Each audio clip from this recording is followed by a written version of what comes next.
Hello, this is Norbez Jones or Bez, and I wanted to take the time to kind of make a video because I haven't made a video and it feels like forever. The last time I did video content was in 2021 before I got sick in 2022, so it's really exciting to kind of film something after all this time.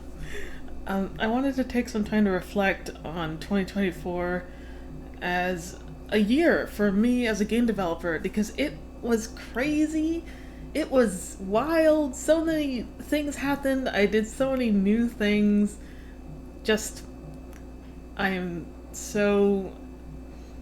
I haven't. I think this is my best year of game development yet, honestly. Just because of so many new people I've met and friends I've made, and just lovely individuals who I've crossed paths with, worked with, bonded with. It really warms my heart, you know? And I wanted to kind of reflect on that a little bit. I have a list of all the games. I released 18 games this year. 14 digitally, like digital games that you play on your computer, and then four of them are physical games like TTRPGs or lyric games. So that's 14 plus 4, so 18 total. And it's just looking back on it is nuts.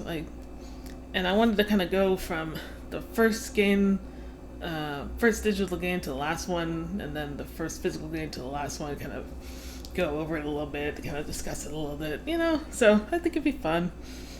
The first game I released this year was Forward, a game for Seed Comp that acted as like a meditation for myself, really, because at the time I was homeless and living in an Airbnb that was basically you go into this room that acts as a transition room to go into other actual Airbnb rooms, and there's a curtain in that room, and behind that curtain is a bed, and that's where I slept. I slept behind a curtain on a bed. That was my space. That was my Airbnb room, if you will. You know, they're not like the commercials. So I made this game because I wanted to kind of have hope for the future that it would get better from there. And that's kind of what the game is about, like meditating on what is now and what can be later. That was basically what the game was about. And then I entered the Amare Jam with Charlie Hasman, the beginning of the end. So this game is interesting because, excuse me. So I wanted to make a visual novel as like a test run before I made Romance the Backrooms for for the Atome Jam. So this basically acted as like a test run visual novel for me. And shout out to my friend Josh Graham. Josh Graham is amazing. He's a programming wizard, a huge person. He's so awesome. He programmed my game Hidden Gems, Hidden Secrets. That game wouldn't be nearly what it is without him. He is wonderful. And Josh Graham made this like visual novel template for me to use in Twine because I was like, "Hey, can you do this for me?" And he was like, "Yeah, okay." And he did it. It's just like amazing. Some people are so amazing, you know. And he made this visual novel template. So Charlie Hasman, the beginning of it was the beginning of the end. To talk really fast there, was basically me testing out that engine and kind of going through it a little bit, seeing what it can do, and making a brief introduction to Charlie Hasman's story. Charlie Hasman is a character I've held on to for a while now. Him, Ren, and the roommate character. I can't remember the name off the top of my head. I have a very bad memory. I'm sorry. But those two characters, I've been holding on to their story for a little while now, so I was like, I kind of want to like get that going a little bit. If I could go back and change some things, I would. I would definitely get voice actors for that project. I definitely want to get voice actors for any future Charlie Hasman games because that would really bring it to life, I think. So, hello, it is me. So, there were some things I forgot to say in this video. So while I'm saying them, I'm gonna just show this picture I took when I was trying to record in the beginning. I actually took a photo instead, so enjoy my beautiful, handsome face. Because I realized I forgot to list Angel Cake on the list, which actually makes 19, which is pretty sweet. But anyway, and there's another physical game I missed, Time to Fly, which makes it 20, but that's not the point. I'm not here to brag about my count of games. The point is that I missed Angel Cake, which is a game about three angels running a bakery, and I want to talk about that. So I got the idea from a fellow named Wanderous, who I'm mutuals with now, but I wasn't then. Basically, Wanderous was doing this thing on Toy House, a site where people can trade and sell characters, and they were trading characters that came with a story concept. So they were trading the Street Angels that had this cafe story going on. So I received this. I traded for it, I mean. And I wanted to do something with this story. And I decided to do something for it for NaNoWriMo, which was in March, the month after I made Charlie Has Been. The Amari Game Festival was in February, NaNoWriMo was in March. And I was going to do it by myself at first.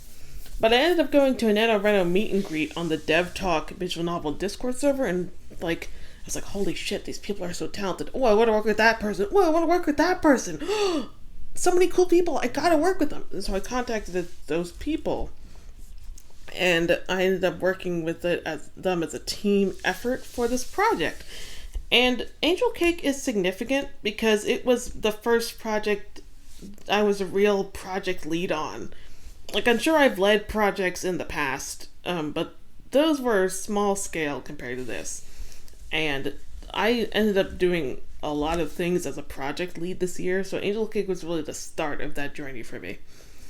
And it's such a beautiful game.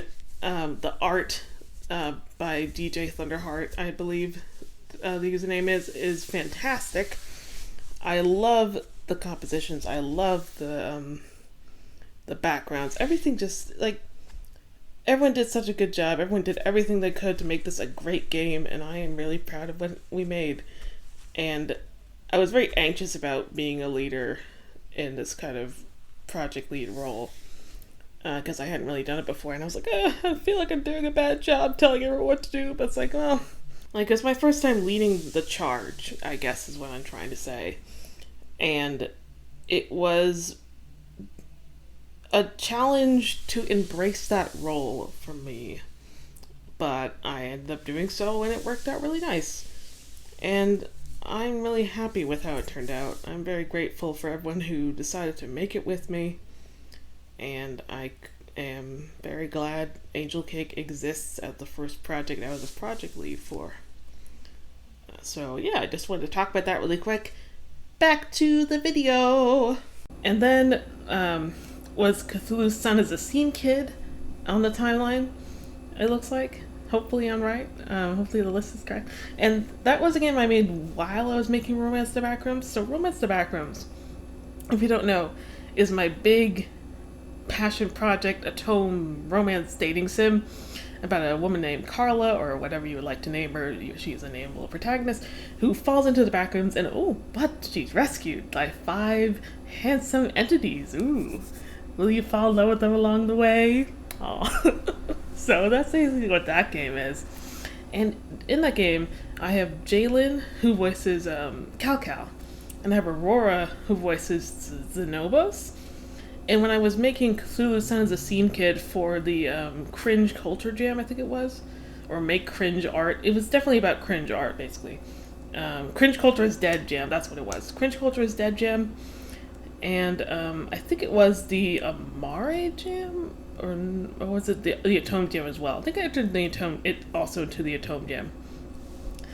I was like, hey, Jalen, can you voice Cthulhu's Son Freak for me? And Aurora, can you voice this Dragoness Juniper? And I'm like, yeah, okay. And Jalen did an amazing job. Like, because Cal's voice in Romance the Backrooms is so wild and different from the voice he came up with for Freak in Cthulhu's Son as a Scene Kid. Just such talented people. It makes me excited.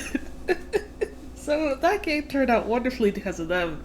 It's kind of like a crappy on purpose project at first, because the art is like rough sketches that were the first pass that were colored in Ibis Paint X, and I was going to release it for the Bad Visual Novels Jam originally, but then I was like writing, it's like, oh, this actually might be good, and then I heard the voice takes from Jalen and Aurora, and it's like, oh, this is actually decent thanks to them. so I didn't submit it to the jam. It's like, I wanted to make a bad visual novel, but I made a good visual novel instead. Good problems to have, I think. Oh man, so that game was just just a cute little game. I want to make a sequel to that game where Cthulhu goes to like a scene kid themed convention with Juniper. So hopefully I can make that next year. We'll see if that gets to happen. Just a little idea knocking around in my brain there. And then Romance the Backrooms. I already explained what that is. So that was the first project I decided to get voice actors for. Excuse me. And thanks to I think if I remember her name is Red. Thanks to Red, the casting director. Because at first I was not going to get voice actors for the game, but I was at a Atone Jam meet and greet, and I heard someone like, oh, I'm a casting director, I can help with that. So I was like, oh, let me contact them. But it turned out they were too busy. So I put out a call for casting directors in the DevTalk server where the Atone Jam meet and greet is hosted. And Red contacted me from there, if I remember correctly. And without Red, I would never have started working with voice actors at all. So big shout out to Red for being just an amazing voice director to the cast. Just absolutely wonderful to work with. Just did a fantastic job. So I owe a lot to Red. So I am very grateful for that. And I remember listening to all the voice actors coming in. I wrote little blog posts about this, but I'll basically recap that. I was like listening. It's like, where is Clarence? Where is Adil? Because that's the name of the entities. Clarence, Adil, Yuri, Xenobos, and Calcal. So I was like listening to all the auditions coming into the email, and I was like, where's Xenobos? Where I want to hear the voice and be like, there he is. He's finally arrived in my inbox. The boy is here, basically. So it was a fun process to do that and hear, like, I remember hearing Jalen's audition. I was like, oh my god, that's Cal. Right there. He's here. The boy is here. That is Cal. And, like, I heard Josh's audition for Glance. Like, yes, there's my boy. Like, just, it really warms my heart. I hope that's not annoying to be so happy because it really just makes me happy. All the beautiful people who auditioned and want to be in my projects, it really warms my heart and makes me joyous. So working with them, writing the script, I remember I wrote the script because at the time I worked for Lowe's and I don't have a car. So Lowe's is a 5-minute drive for me, or was a 5-minute drive for me at the time, but it was an hour 15-minute walk. So at the time, I would choose to walk to work. So what I would do is on the way to work, I would use the voice to text app in Microsoft Word and say what I wanted to put in the script, like write out loud with my voice, and it would go in the script. And obviously Word does a lot of typos and it hears names wrong and it hears Clarence and it says Clarence instead because it's like, I don't know that word. That's a made up word you just said. So obviously a lot of fixes had to be made later. But that was how most of the script was made. Just like walking to work, saying the script, plopping it down there, and then editing it during my break to make it all polished looking. That was basically how it went. So, yeah. And I made all the graphics for the... Here's the thing, okay? I think more than anything I learned this year that I want to make collaborative art. I don't want to be alone. I don't want to make art just by myself anymore. And that I went to Romance the Backrooms being like, I have to do this all by myself. Like, no one else can help me do this. Like, I have to do the art. I have to do all these things because I want to make this a big thing. No one can. So I had to do it all by myself. But I wish I could go back to time and be like, motherfucker, what the fuck are you doing? Like, why are you taking on all this load by yourself? That's too much. Like, it was insane. I did all the sprites, I did all the art, I helped with programming. Shout out to Josh and Manon for really helping with the programming process. Josh did the majority of it, and then Manon came on to help later on, so shout out to them. That I really wish I could go back in time and say, like, don't do it by yourself, man. Bring people on to help you. That's what I would do if I could. And that's why I'm remaking the demo next year, actually, for the next Atone Jam, because I want it to look different for one thing, and I want people to be involved in this project because some people can do things I could never do, and that is so beautiful how that works in human beings. And I want that to be in the project. So I'm satisfied with how the demo turned out. I'm not satisfied with how long it took to put out the voice acting update because I was hella busy after the demo too. So I couldn't work on it as much as I wanted to, unfortunately. But I'm satisfied with the demo. I like the writing. I like the voice acting. All that's great. I think the appearance could be better. It could be more polished. So next year I want to remake it, and I've already talked to a bunch of people. They're like, "Hey, can you come on board and to my silly liminal space romance game, please? I would love to have you on board." So there's that. Hello, it's me again, the interjecting voice. So I wanted to talk about one last thing in relation to Romance the Backgrounds, and that is the fact that I voiced the character of the king. And I still don't know how to feel about this. I kind of regret doing it, to be honest, but I could be biased against myself. Let me explain first. So basically, when I started this, I was like, oh, this is going to be a fun little project, so I might as well do a little voice acting bit, because whenever I do a game for fun, I do a little voice acting when I can. I was like, what the fuck? Why not? It'd be fun. And then I found myself surrounded by actual professionals who know what the fuck they're doing. And then there was me, a unprofessional voice acting gremlin who's like a dumbass compared to them. So it was very awkward, I think is the best way I could describe it. It was very awkward, and it made me feel very insecure about myself, which obviously was nobody's intention. Like, that's not nobody's fault but my own feelings. And I have mixed feelings about my performance. Because on one hand, right, voice acting has been a dream of mine since I was very young. I remember when I was a young teenager, I wanted to make voice acting packs for people to use in their Renpai games, plopping on Lemsoft forums and stuff like that.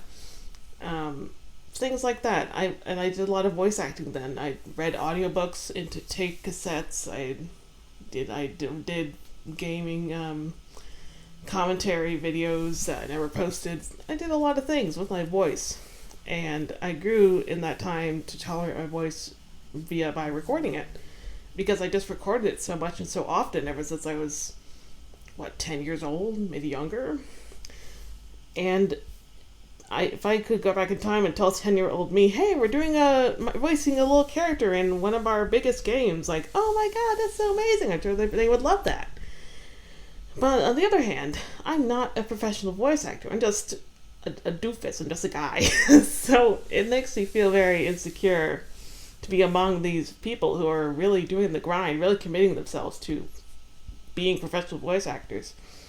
And that makes me want to recast the king in the updated demo that's coming out this year, honestly. But it could just be because I'm very self-conscious about my own voice. So yeah, I don't know what to feel about it yet. I just wanted to talk about that, so that's why I recorded this. Anyway, back to the video.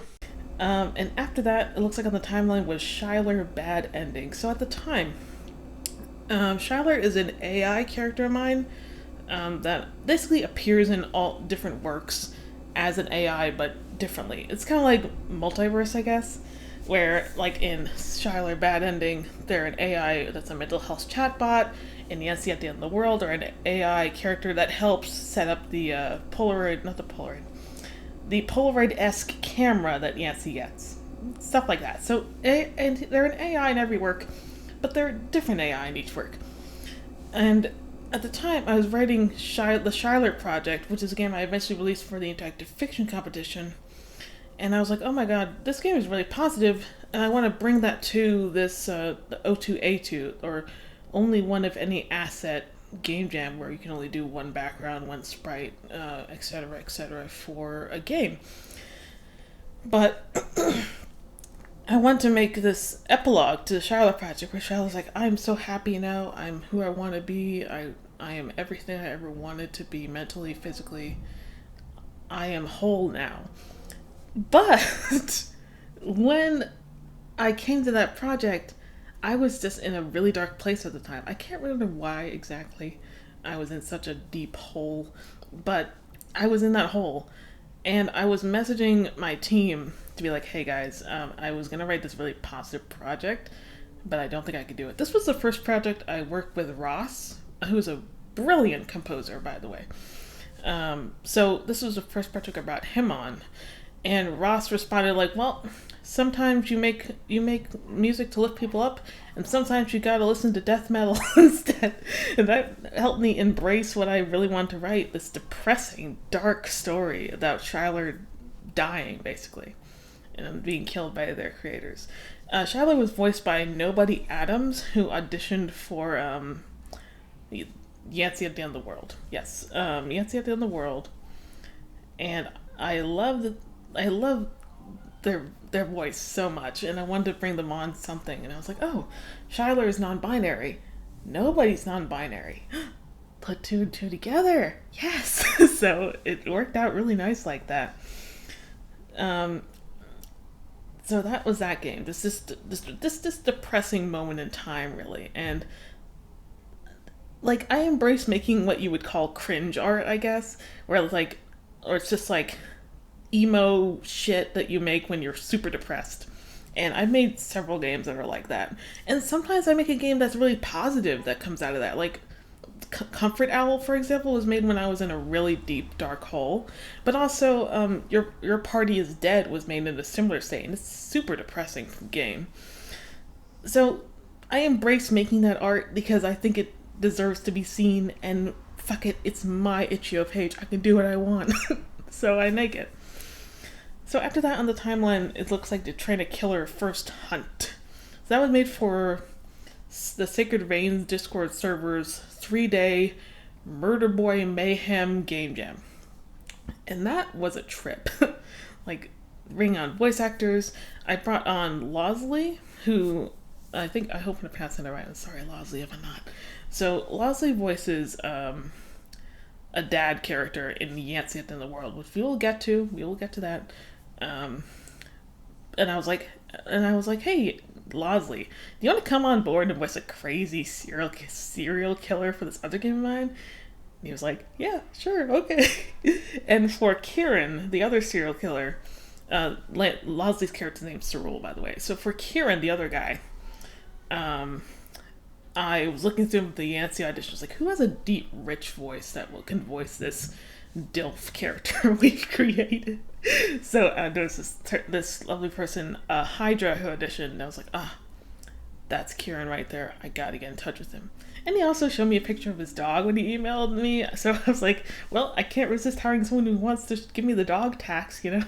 I'm just kidding. But, so that was that game. It was just 3 days of, like, constant work, get it done.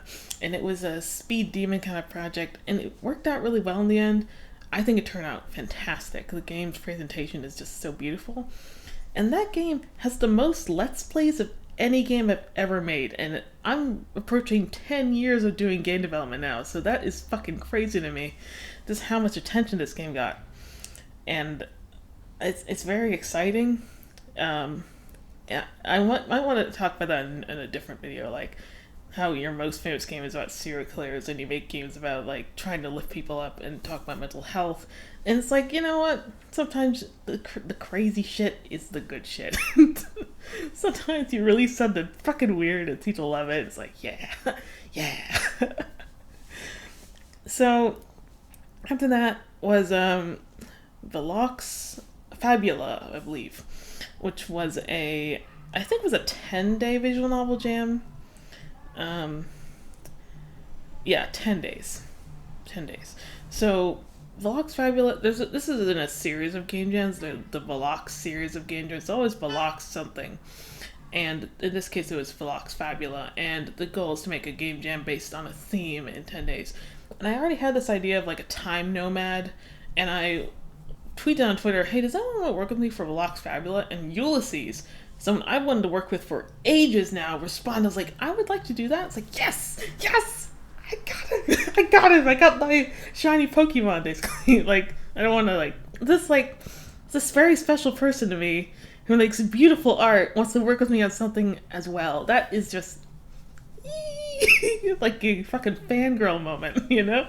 So it was so wonderful to make this very transgender piece of art about like trans rights being stripped away from us, and do we want to live in the present and fight for what we don't have, and climb make that climb up the ladder to like be recognized, or do we want to go to the future where the fight's already won? Basically, it's the idea of the game, and everyone did such a good job. I brought on Aurora again. I brought on Magnus October, who was another person who auditioned for Yancey, who I wanted to bring on a game for a while now. And, oh, James Fagan. Yeah, I remember. So I wanted to bring on James for a while now, too. They did a fabulous audition, so I was excited. And because James. So I was like, James, you mentioned you're trans femme. Do you want to voice a trans femme character? And they were like, yes, absolutely. And I was like, oh, yes, we got our character. So I was very happy when that happened. Very happy. So after that, oh, Yancey at the End of the World. So I haven't talked about that, but it's come up in a few games now. So I believe it was May or June. I can't remember when, but I decided I was slowly developing Yancey at the End of the World, which is a game about a weird zombie apocalypse game basically. And I came up with the idea in February, I believe. I was in a dream, basically. You see, I was in a dream, and in my dream, I kept wanting to write down this idea about a photographer in the zombie apocalypse. And when I woke up, I was like, fuck it. My dream self didn't get to write this shit down. I better write this shit down for them, you know? So I did. And I slowly developed the idea further and further until in May or June, I can't remember exactly when, I decided the character's Aero Ace and we're making an Aero Ace game, fuckers. So I put a tweet like, are any Aero Ace VAs out there? And a lot of people responded, a lot more than I thought would respond. So I ended up doing like a formal casting call and a formal thing like, if you want to audition, email here with this, specific instructions, blah blah blah.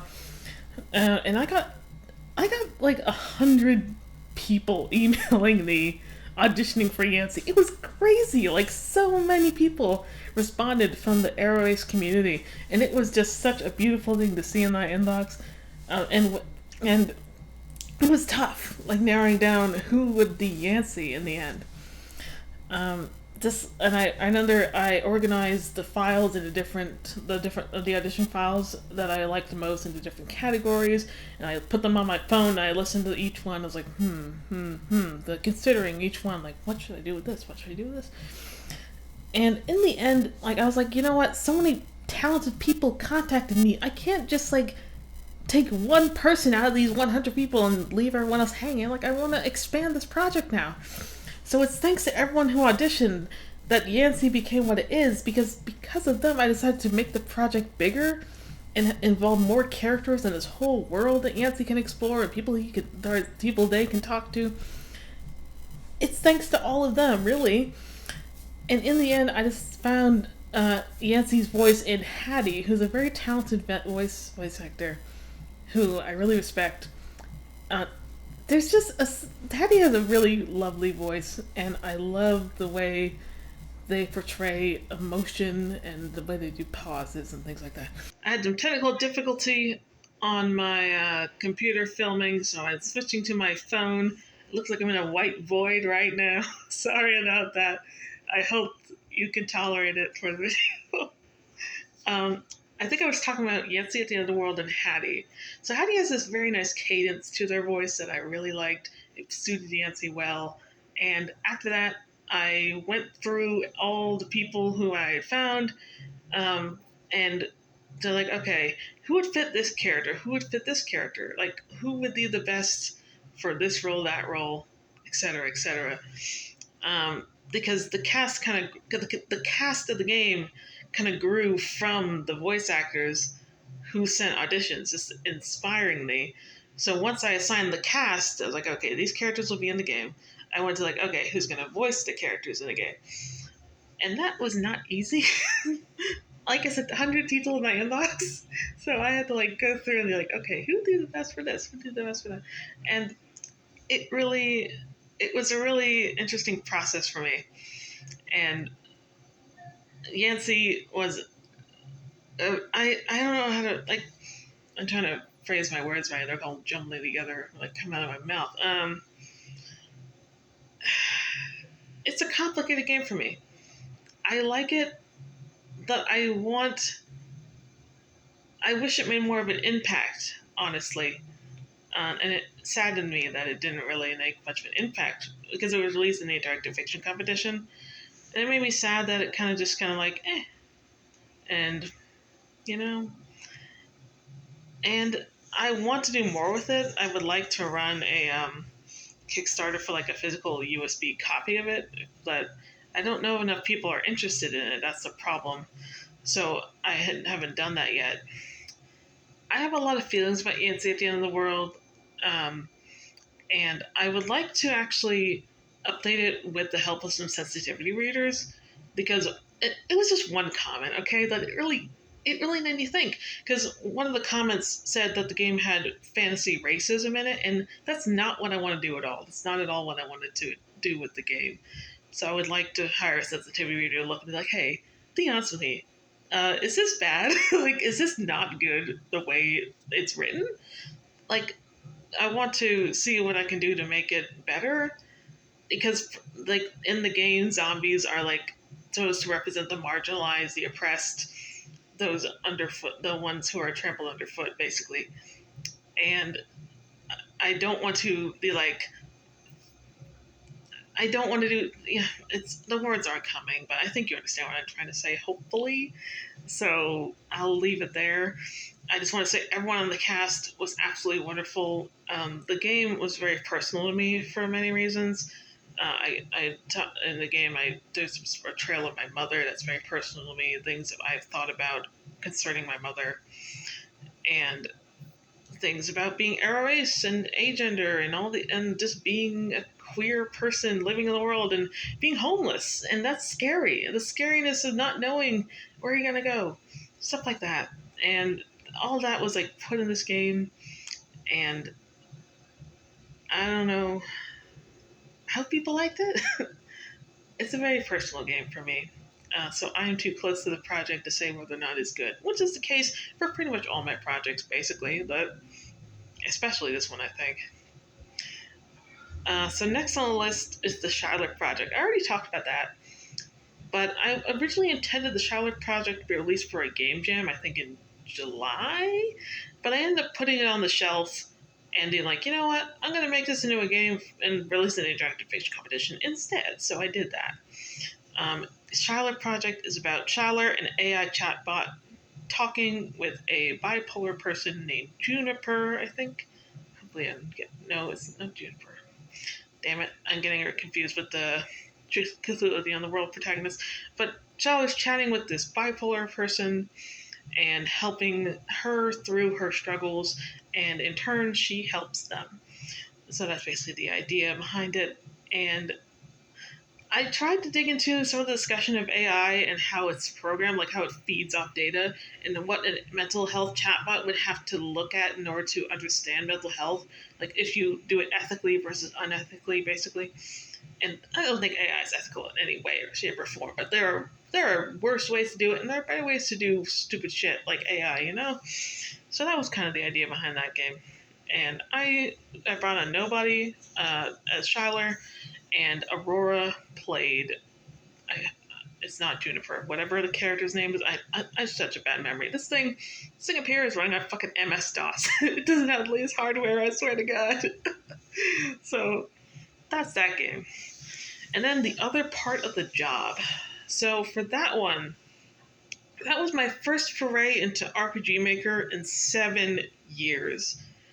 And I challenged myself to make a game for my friend Dollhouse IRL's Game Jam. What if, this is the title of the Game Jam, what if an RPG making it was low-key weird with it? And I was like, you know what?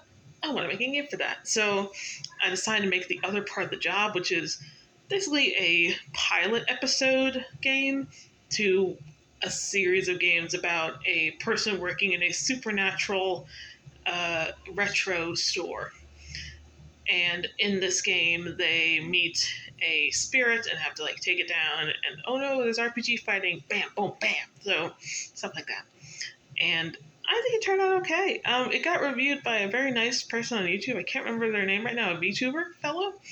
And something they said in that game has echoed in my brain ever since. And they said, I'm going to review this game that just released on Steam that no one's seen yet, because the games, if the game is released but nobody plays it, it might as well be lost media. And I was like, fuck, that's so true, and that hurts me. That hurts me so much. So now you are also haunted by this phrase. Good luck with good luck. So after that was Desperate Flesh Eater for the Spooktober Visual Novel Jam.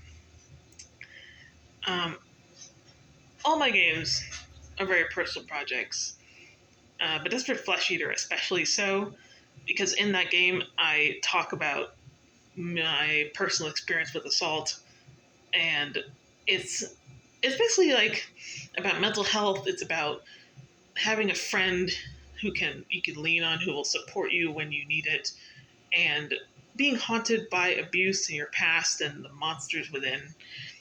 And I am so grateful all the people who came on board to help bring this project to life. This is the first project I believe I worked with Spectre, who did the sprites of the game. Spectre's awesome. I love their work. So I'm really glad I met them for this project. And Magnus October came back to voice the main character. Alexis, I brought on for a few projects. I started by bringing them onto Yancey, and somewhere along the way we became friends actually. So that was really nice. But I brought Alexis on to voice the friend character, and it's just a very personal game. It's an uncomfortable game, I think, and I appreciated the way Magnus read the testimony the main character has of assault, because that came from a very personal place. The words that were written, I went back to the transcription I wrote the night it happened, what I written down occurring, what basically my testimony of what had occurred, and I put that in the script. Basically, was what I did.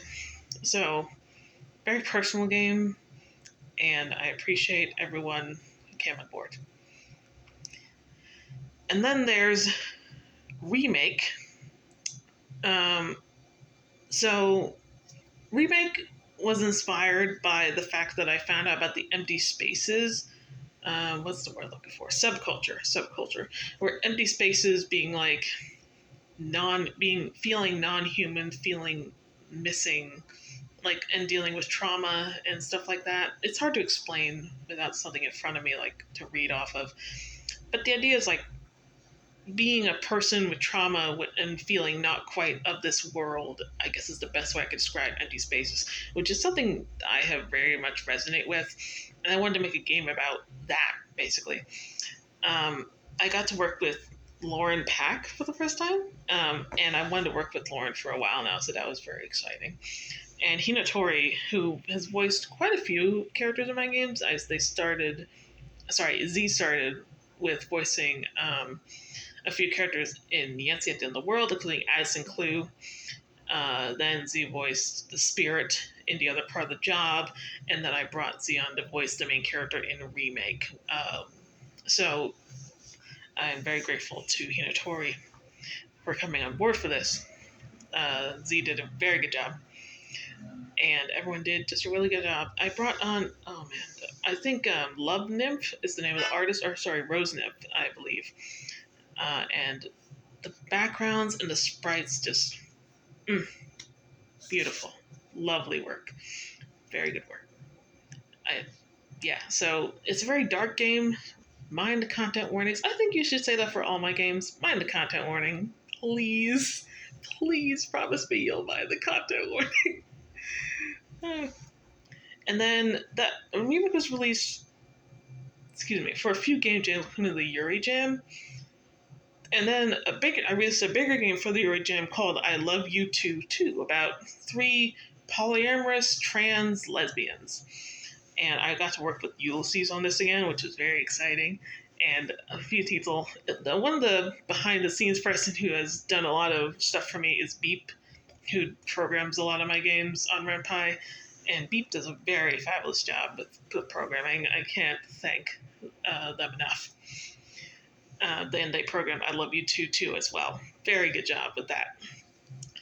So So yeah, it started out the idea of it being a cozy game. I brought on Sid to do the music for this, and I spotted Sid while looking at the community section of another game jam where they said they were a musician looking to join a team, and I was like, I listened to their stuff, and I was like, hey, this is pretty good, and I should bring them on for one of my games. So I brought them on for this game, and the idea was to make it like a cozy kind of game. So the soundtrack was very Animal Crossing inspired and the art was very, very cozy, very beautiful, very luscious.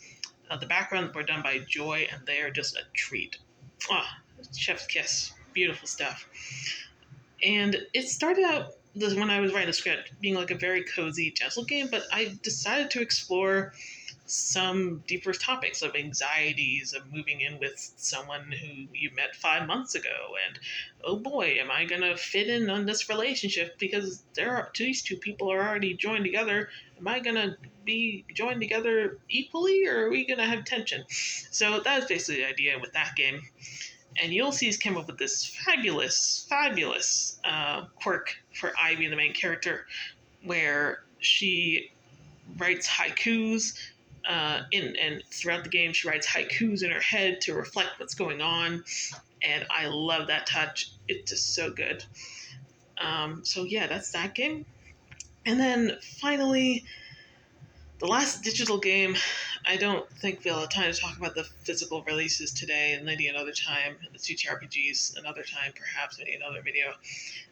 But the Backrooms is in the eye of the beholder.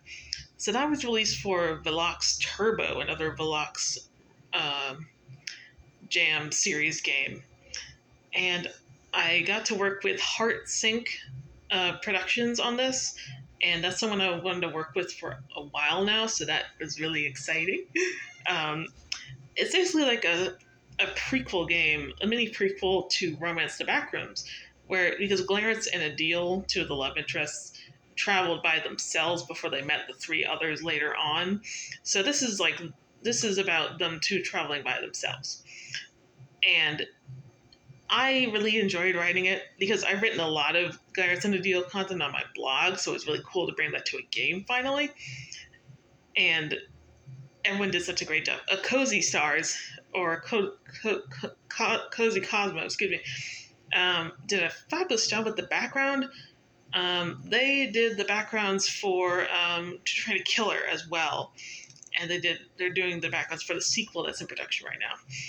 And they did such a great job with the background for Backrooms in the Eye of the Beholder. Oh, they also did the UI, part of the UI for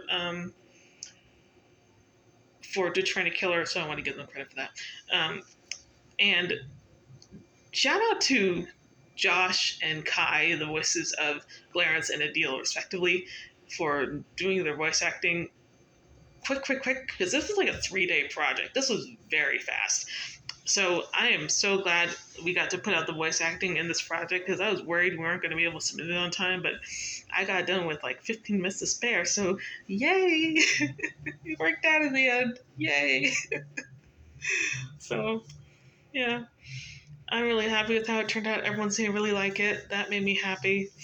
And I went back and played all the Velox Turbo games I could because I'm not really good at playing other games and game jams, but I want to do that more in the future. I want to be part of the community more, so I wanted to play all the games that were released for Velox Turbo, so I did. Um, yeah, so that's all 14 digital games I released this year. And like I said earlier, the biggest thing I learned is I want to work with others and I want to be with other people. And I don't want to just do this solo anymore. I want to be with others. and make game development a community effort. And that has been one of the most rewarding things I've ever experienced. And it made this year so beautiful for me, I think. And I can't thank everyone enough who's been a part of my games, even in small ways. Like your effort, even the small things really matter in the end, you know. And I'm so grateful to everyone who has been a part of my games. And thank you, just thank you so much, you know. Okay, so I think that's all I got to say for this video. Thank you for watching and tolerating my technical difficulties here. I apologize for that. But I hope you have a good day and a happy new year. Here's to 2025, baby. Yay!